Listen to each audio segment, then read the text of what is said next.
산상수훈의 오해와 진실은 무엇입니까? 마태복음 5장에서 7장은 산에서 제자들에게 가르치신 말씀으로 산상수훈이라고 합니다.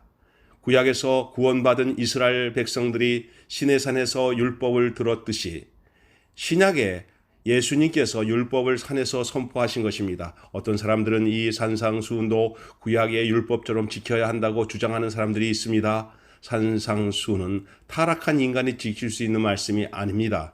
마치 구약의 율법을 지킬 수 없는 것과 같습니다. 산상수훈을 그대로 몸으로 실천하시고 우리에게 은혜를 수여하신 주님을 계시하시는 신적 차원에서의 주시는 말씀입니다. 여기서 주님은 구약의 율법의 본질을 드러내어 우리들의 죄가 무엇인가 드러내어 깨닫게 하셨습니다. 인간이 가진 어떤 율법적 행위로는 하나님의 의에 그 요구에 도달하지 못한다는 것입니다. 그런데도 인간들은 자기 행위를 의지하여 하나님께 나아가려는 것을 포기하지 않고 자기의 의를 고집했습니다. 이런 고집을 버리지 못한 바리새인들의 죄의 실상을 하나하나 드러내는 말씀이 바로 산상수훈입니다. 예수님은 율법을 폐하러 온 것이 아니라 완전케 하려 함이라 말씀하면서 율법을 다 이루신 것입니다. 바리새인과 서기관의 율법 지킴이죠. 로는 결단코 천국에 갈 수 없다고 일갈하셨습니다.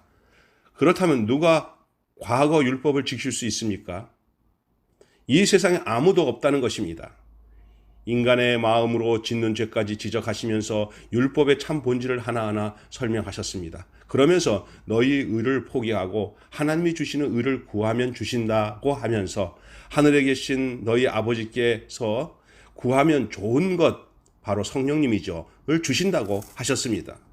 이렇게 하나님의 뜻을 구하지 않고 자기의 공로를 의지하여 행한 모든 것을 불법을 행한 자라고 말씀하십니다. 기독교 역사에서 산상수훈을 몸으로 실천하려는 사람들이 있었습니다. 그 대표적인 사람으로 알버토 슈바이처를 들 수가 있습니다. 그는 산상수훈을 실천하고자 모든 것을 버리고 아프리카로 갔습니다. 그렇다면 그런 삶이 천국에 갈 수 있는 조건일까요? 절대 아닙니다. 저도 그는 불행하게도 자기를 구원하러 오신 예수님을 믿지 않았습니다. 그저 예수님의 모범적인 교훈을 따랐을 뿐입니다. 사람들은 이런 슈바이처를 위인으로 성인으로 추앙하면서 본받고자 합니다. 이렇게 산상수훈을 오해하고 지금도 산상수훈대로 살아야 한다고 주장하는 사람들이 많습니다. 타락하고 부패한 인간은 절대로 율법대로 살 수가 없습니다. 오직 죄가 없으신 예수님만이 율법을 완전히 완성하여 이루신 의를 믿는 자에게 은혜로 주시는 것입니다. 성도는 하나님의 의를 받아 믿음으로 사는 자입니다. 샬롬.